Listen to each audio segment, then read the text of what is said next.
Pues estamos con el general Díaz de Villegas. En primer lugar, agradecerle que haya sacado, sé que ha sido estos días un poco difícil llegar a Melilla y nada, agradecerle que haya hecho un hueco para atendernos. Usted ha sido comandante jefe de la ciudad autónoma de Melilla durante un periodo de 2 años. Si sí, no 2 años y medio más o menos, sí. Entre el 5 y el 8 que me fui, más o menos 2 años y medio, sí. Y bueno, ¿quién mejor que usted para tratar el actual debate de la militarización de las fronteras? ¿Qué opina al respecto? Yo sobre la militarización de las fronteras, personalmente no creo en ello, y voy a decir por qué. Yo llegué a Melilla y nunca había estado en el año 97, creo que 97-98, estando en el Estado Mayor del Ejército.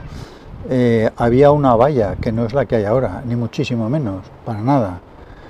Y entonces se pensaba pues mejorar la valla, que es lo que se hizo. Ahora la valla es espectacular, con 2 o 3 caminos, por dentro, en fin.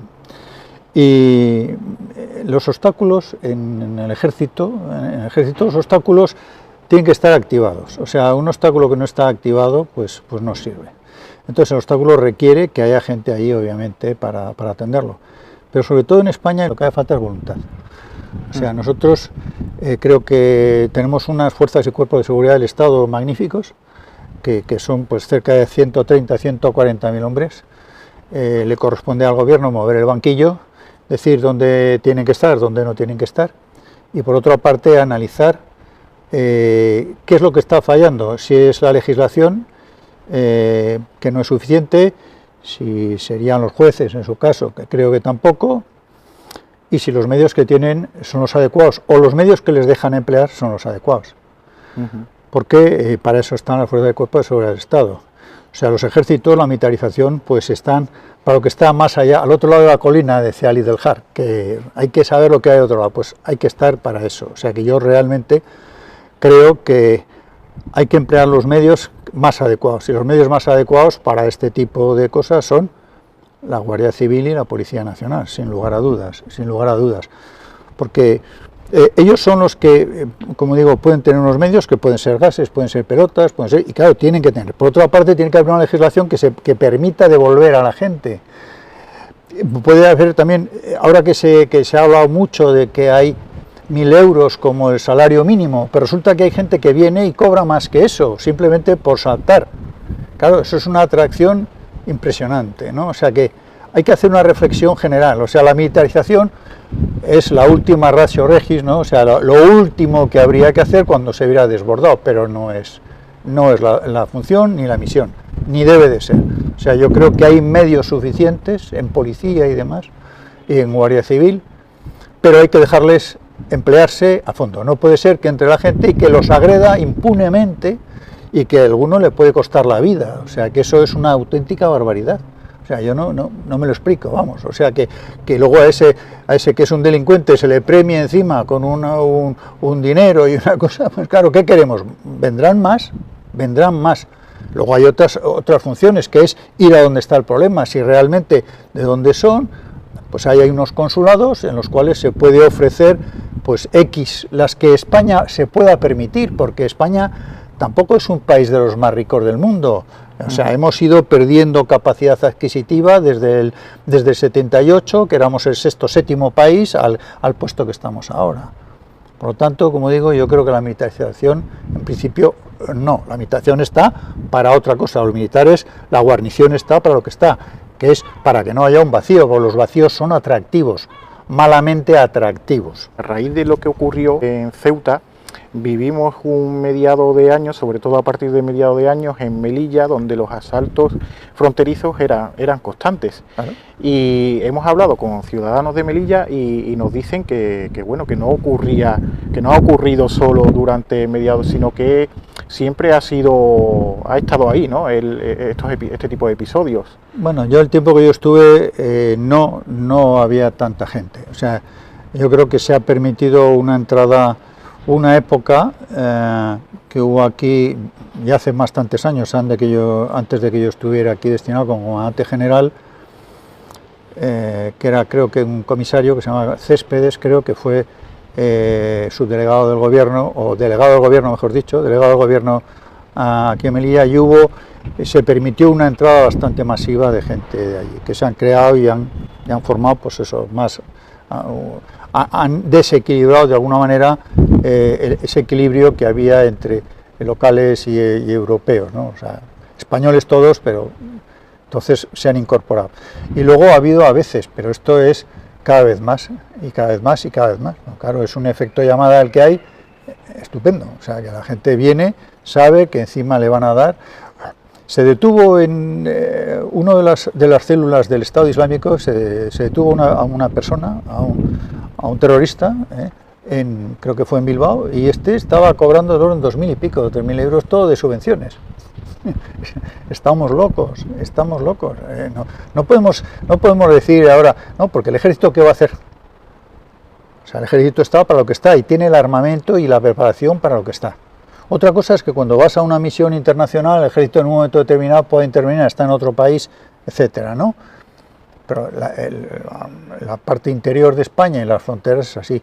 Ahora, si viniera otro tipo de amenaza que no fueran, entonces sí que está el ejército, ante otro tipo de amenazas o riesgos, que es para lo que está, para precisamente evitar que se produzca un vacío que atraiga, que dicen, esto está vacío, pues vamos a meternos ahí, ¿no? O sea, que no vinieran los ocupas o invasores. La indolencia, como ha dicho usted, es clara por parte del actual Ejecutivo, por parte del actual Gobierno, pero los medios aquí en España tratan en muchas ocasiones también de poner el foco en Marruecos, ¿no? En lo que sucede en Marruecos, y los medios marroquíes hablan de que hacen grandes esfuerzos para la contención de la inmigración ilegal. Entonces se produce lo que se está produciendo en los últimos años, ¿no? Esa utilización de flujos migratorios como consecución de fondos económicos. Exactamente, lo acaba de definir, o sea que es ellos tienen el grifo y nosotros les damos dinero, o sea, esto es un chantaje. Así de claro, o sea, nosotros, porque el último salto donde se ve unas columnas de 2.000 personas que se van acercando aquí en Melilla a la valla, hombre, quizás no lo sepa el policía marroquí que está en la valla, ese no, pero sus servicios sí que lo saben. No se mueven 2.000 personas en Marruecos sin que lo sepan. Los servicios marroquíes son muy buenos. O sea, los marroquíes tienen muy claro lo que quieren. Tienen muy claro, y entonces cuando ellos ven que hay debilidad, pues se aprovechan en este y en otros gobiernos. O sea que no vamos a engañar. O sea que esto viene sucediendo ya desde hace muchos años, cada vez y cada vez y cada vez. Y no hay manera. Aquí había un montón de barcos que se puede ver, barcos de pesca, y no hay ninguno. Se les pagó, todo el mundo, pan para hoy, hambre para mañana. ¿Qué tenemos ahora? Pues ahora en un momento determinado nos servíamos del pescado, de que venía, ahora eran de los propios barcos, y luego de Melilla se cerró, de Marruecos se cerró, y no hay pescado, hay que traerlo de la península. O sea que hay que apostar. Los ucranianos están dando una lección. Hay voluntad de vencer, voluntad. Y la gente lo que no sabe, ni los medios lo ponen bastante, es que Melilla está integrada en España antes que Navarra. O sea, Navarra se incorpora, el reino de Navarra se incorpora a España posteriormente, años después, ya en el siglo XVI. El Melilla es del siglo XV, 1497, creo que es 97, 98, no me acuerdo este momento. O sea que los marroquíes, ellos dejan. Ahora nos interesa, bueno, pues les pagamos, les compramos, no sé qué, pim pam, y ya está. Entonces es la única explicación, porque si tú los devuelves, bueno, o sea, está claro de dónde vienen, vienen del otro lado de la valla, te los devuelvo. ¿Qué ha pasado, por ejemplo, con la jugada que intentó hacer Bielorrusia? Bielorrusia le intentó meter una serie de inmigrantes en Polonia, me parece que fue, y los polacos dijeron que ni hablar, y no han entrado. O sea que, bueno, y ya digo que nosotros, desde las mangueras de agua, o sea, lo que no se puede es dejar a los policías sin ninguna defensa, vamos, o sea, sin sus medios mejores, y además sin una protección judicial adecuada, porque quizás los que tengan que estar allí, tenga que estar en la valla, tenga que estar el delegado del gobierno, juntamente con 3 jueces, y que digan si hay que hacer o no hay que hacer. al final va a resultar eso. Yo creo que eso no tiene que ser así, tiene que funcionar de otra manera. El sistema, la ley lo primero. Si la ley no es suficiente, habrá que modificar la ley y a continuación hacer que se cumpla esa ley y darle los medios a los que las tienen que hacer cumplir. Eso es lo que yo creo. Y ante esta espiral de chantaje en la que han entrado muchos países del Magreb, ¿cómo podemos reaccionar para que se deje de utilizar a esos flujos migratorios? ¿Es solo decisión de Europa, decisión del gobierno? ¿Podemos hacer algo más para equilibrar de alguna forma la determinación que debe tener España frente a Marruecos para que no Marruecos de alguna forma se abstenga de poner sobre la mesa ese constante? Yo creo que los problemas, es muy bueno decir que nos lo vaya a solucionar Europa, pero yo creo que primero hay que mostrar tu propia voluntad. O sea, ahora estamos viendo, y vuelvo otra vez al ejemplo ucraniano, que son ellos los que se han defendido. Ellos están pidiendo medios, pero ellos han demostrado que quieren, qué es lo que quieren, y luchan y mueren. Nosotros lo que no podemos es trasladarle todos los problemas a Europa. Nosotros, a ver, ¿qué es lo tuyo? O sea, Ceuta y Melilla es tuyo, sí, pues, a ver, ¿qué has hecho? Oiga, ya no puedo más, necesito, vale, bien, porque sí que ha habido unos acuerdos Europa para la inmigración, cuando llegaron a Italia, cuando estas cantidades, la distribución, que por ejemplo ha habido países que no han dicho que no, porque no se adaptaban, que esa es otra razón. Entonces, bueno, primero pongo yo los medios. Esto es como lo militar también. Primero se emplean los medios. Que no puedo, entonces voy a la unidad superior y le digo, si no, pues a la aviación, y si no, en fin, voy empleando los medios según los voy necesitando, pero yo entiendo que hay que poner los medios aquí y que España es un país soberano, dentro de la Unión Europea, pero con soberanía. Y hay cosas que las tiene que hacer España. O sea, Europa sí, después, pero España. Obviamente, Marruecos es un país vecino, hay que llevarse bien con ellos. Y ellos tienen una cosa muy clara desde el principio, que podemos no estar de acuerdo. Nosotros lo que tenemos que tener claro es lo nuestro. Porque ya en su momento, ya cuando se habla de Ceuta y de Melilla, ya Naciones Unidas determinó que esto era español, que no tenía nada que ver, por ejemplo, con la situación de Gibraltar. No son comparables para nada. Eso está determinado por Naciones Unidas. Ahora, si nosotros no defendemos lo nuestro, es un problema nuestro.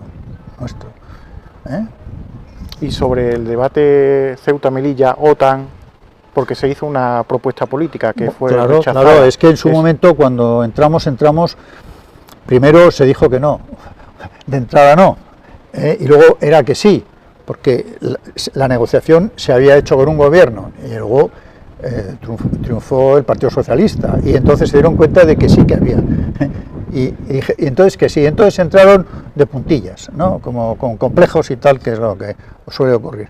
Entonces Ceuta y Melilla no vamos a tocar, pero Ceuta y Melilla, vamos, son ciudades, en su día Argelia estuvo incluida, o sea que no, porque Ceuta y Melilla es mucho más antiguo como ciudades españolas que lo fue Argelia de francés, o sea que España, es más, España estuvo en Argelia antes que Francia, históricamente.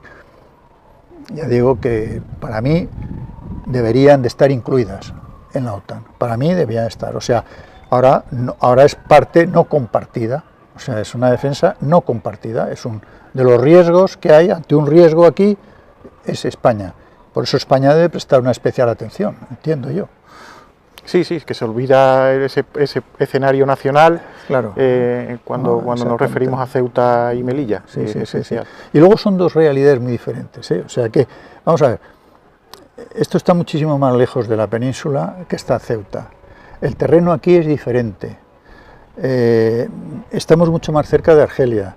Los despliegues marroquíes están enfocados muchos, por supuesto, allí a Argelia, pero hay más aquí.